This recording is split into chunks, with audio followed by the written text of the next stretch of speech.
Nous sommes toujours à Univers SwiftNet, la 21e édition au pied de la Corbeille, la mythique Corbeille, en compagnie de Domingos Antunes. Bonjour. Bonjour. Vous êtes directeur trésorerie et financement du groupe Decathlon. Alors je devrais dire que l'on ne présente plus, mais quand même, on va se faire une petite piqûre de rappel d'abord pour commencer avec une actualisation des chiffres. Decathlon, c'est plus de 100 000 collaborateurs, plus de 1700 magasins. Est-ce que vous pouvez compléter? Oui, alors Decathlon est bien connu, c'est une marque multisport, elle est un multisport mondial. On s'adresse du débutant jusqu'à l'expert, voire le professionnel, puisqu'on a quelques sportifs professionnels comme Gaël Monfils. On est présent dans 79 pays. Ce que les gens savent moins, c'est qu'on a un modèle intégré. On a 5 domaines d'activité qui partent de la conception, de la production, de la logistique, de la distribution, bien sûr, que tout le monde connaît, mais également de l'immobilier.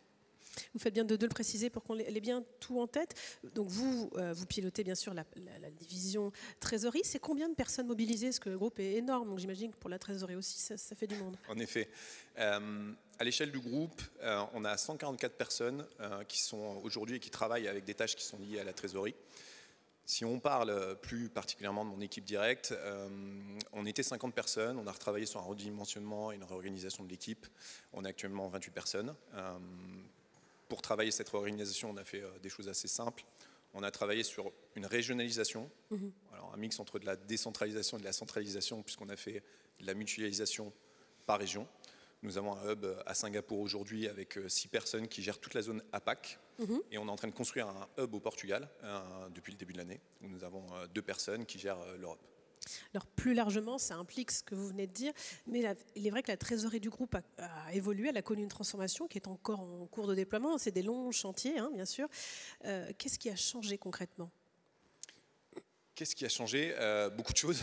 Je pense que techniquement, si on revient un peu en arrière, puisque c'est un long changement, j'ai repris l'équipe en 2020, juste avant la pandémie. Super période pour reprendre une trésorerie. Je pense qu'un peu comme toutes les trésoreries, on a fait un constat. Le premier, c'était que techniquement, on avait une problématique, pas une visu live de notre liquidité, pas une gestion de la liquidité instantanée et aussi une organisation qui ne permettait pas de répondre aux problématiques posées par le Covid. Ce qui nous a lancé dans un projet clair de réorganisation puisqu'on s'est vu confronté à des problématiques. Donc ce qui a changé, c'est qu'on a réorganisé toute la trésorerie en partant sur 2 piliers assez simples. On n'a pas réinventé l'eau chaude. On est parti sur un pilier clairement qui était l'humain. On s'est rendu compte que l'humain et la façon dont on était organisé avaient besoin d'être upskillé, de travailler par spécialisation, mais également sur de l'expertise. Donc changer un petit peu l'organisation, passer d'une organisation de process à une organisation d'expertise en back middle front. Et ensuite, on a travaillé sur une chose, sur un deuxième pilier qui est à la base qui était l'IT et qui est devenu l'IT et la data, puisqu'on s'était rendu compte qu'à date, en 2020, nous avions un outil qui était utilisé par 7 pays, peu utilisé, la data était peu exploitable. Autant vous dire que j'ai passé des journées, des soirées à essayer de travailler mes cash flow forecasts, à travailler ma position de liquidité. Donc fort de ces constats, on a travaillé un projet de réorganisation qu'on est encore en train de déployer aujourd'hui. Et donc voilà, donc on a lancé tout ce projet de façon à changer la trésorerie et surtout réussir à prévoir l'imprévisible. Alors, on ne peut pas effectivement, dans le temps imparti, rentrer dans des détails hyper techniques, mais sur ce pilier data qui est monté en puissance, qu'est-ce que vous pouvez nous dire un petit peu? Comment vous avez fait en sorte qu'elle soit plus facilement exploitable et valorisée? Alors, la première chose à faire, je pense, c'est assez simple, c'est qu'on l'a mis au cœur de nos préoccupations. L'équipe, et je le disais, c'est assez simple. Alors, j'ai la chance d'avoir une équipe outils dédiée de 7 personnes. On a commencé par rebaptiser cette équipe, qui était l'équipe IT. On l'a appelée Data and Tools. Donc, on l'a rentrée au centre de nos préoccupations au sein de l'équipe qui traitait l'outil de façon à avoir une data qui soit propre, qualifiée, exploitable. Donc, en leur mettant dans chacun de leurs objectifs la data comme centre de préoccupation. La deuxième chose, c'est qu'on a aussi réorienté les trésoriers de façon à ce qu'ils réfléchissent non plus que par expertise, mais également par la data. Le forecast par la data, comment on l'utilise, de quoi j'ai besoin, de réussir à transmettre ce dont ils ont besoin à cette équipe qui était une équipe outils, qui est devenue une équipe orientée data et outils. Donc meilleure prédictabilité avec des données plus fiables, évidemment. Exactement. Vous tirez, on l'a dit, c'est en cours de déploiement, c'est long, c'est logique en considérant la taille du groupe. Est-ce que vous tirez déjà quelques bénéfices de ces évolutions que vous pouvez mesurer? Il y en a énormément. Je pense que le premier, c'est clairement l'upskilling des coéquipiers. On se rend compte qu'on a des coéquipiers, des trésoriers aujourd'hui qui sont plus dans la décision, qui sont plus vraiment dans le faire et dans le fait d'avoir de l'impact que dans la production de chiffres ou dans l'exécution d'un process. Ça, c'est la première chose, ce qui permet aussi d'avoir des coéquipiers qui sont plus impactants. Il y a une automatisation qui a été faite aussi, puisqu'on a revu les process, on a revu la data de façon à pouvoir travailler la data, ce qui permet d'avoir un back-office beaucoup plus lisse et qui permet d'automatiser, d'aller chercher de l'efficience, ce qui fait qu'on est passé de 50 à 28 personnes avec une charge qui reste conséquente, puisqu'on est dans un projet de transformation, mais qui reste envisageable et réalisable par tous les coéquipiers. Et le dernier point, c'est en travaillant tout ça, j'en ai parlé un petit peu auparavant, on a mis un hub de trésorerie à Singapour, sur lequel on a mis un cash pooling, puisqu'on a un cash pooling sur la zone d'impact. Sur la première année, rien qu'avec le fait de travailler avec ce cash pooling, on a fait plus de 2 millions d'euros d'économies sur l'exploitation de notre cash, sachant qu'aujourd'hui, on est capable de ramener 1 euro du Japon en France dans la même journée, ce qui n'était pas le cas auparavant. Ça, c'est hyper concret, vous voyez. Un mot peut-être sur votre parcours. Vous êtes donc chez Decathlon. D'abord, vous l'avez rejoint en 2014 en tant que Treasury Manager. Vous avez été trésorier au sein du groupe Bonduel. Et vous me l'aviez dit très justement, on a un petit peu échangé en amont de cette belle journée. C'est parfois aussi dans les erreurs, dans les échecs, dans les moments plus compliqués du parcours qu'on apprend énormément. Si vous deviez citer un ou deux, je ne veux pas vous brimer, souvenirs comme ça, pas très heureux sur le moment, mais très bénéfique finalement. Je vais prendre un des récents. Je pense que techniquement, et en effet, j'ai une croyance assez forte sur le fait qu'on apprend beaucoup plus vite sur des erreurs.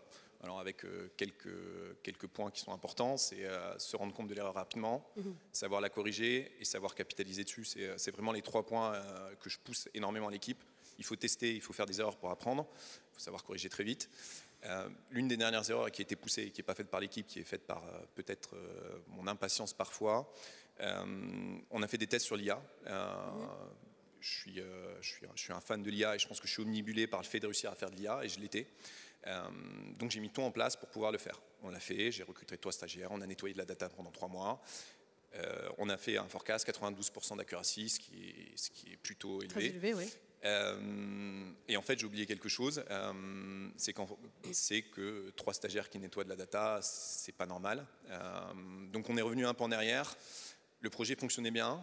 J'ai dû aller annoncer à mon boss que j'ai décidé d'arrêter un projet qui fonctionnait parce que j'avais commis une erreur assez basique. C'est que j'étais omnibulé par ma target et j'avais oublié qu'il fallait travailler le process en end-to-end et travailler la data en amont, la structure de la data, les process. Et ce, non pas seulement sur la trésorerie, mais également sur la compta et sur l'outil. Donc ça, c'était une grosse erreur. J'ai été peut-être un peu trop final et orienté sur l'IA pour le faire. Mais ça m'a permis de retravailler ce qu'on est en train de faire actuellement sur l'outil, de retravailler en amont tous nos process, toute la partie comptable, toute la partie de normalisation de nos référentiels de façon à pouvoir exploiter la data, ce qui nous fera gagner énormément de temps dans l'avenir et m'évitera d'avoir 3 personnes qui nettoient de la data pendant 3 mois pour avoir un forecast sur un pays. Mais c'est vrai, il faut éprouver les modèles pour avancer. Un dernier mot peut-être sur vos défis en ligne de mire. Alors bon, déjà, il y a la poursuite du déploiement de cette transformation de la trésorerie. Est-ce qu'il y en a d'autres qui vous occupent Clairement, actuellement, on déploie un logiciel de trésor qui est Kiriba et sur lequel on est en train de poker d'abord sur la holding, puis sur les autres pays. Donc, accélérer ce déploiement de façon à avoir des outils et pouvoir exploiter la data et pouvoir faire de l'IA. Le deuxième, c'est assez, encore une fois, lié aux 2 piliers. Je reviens toujours sur les 2 mêmes piliers.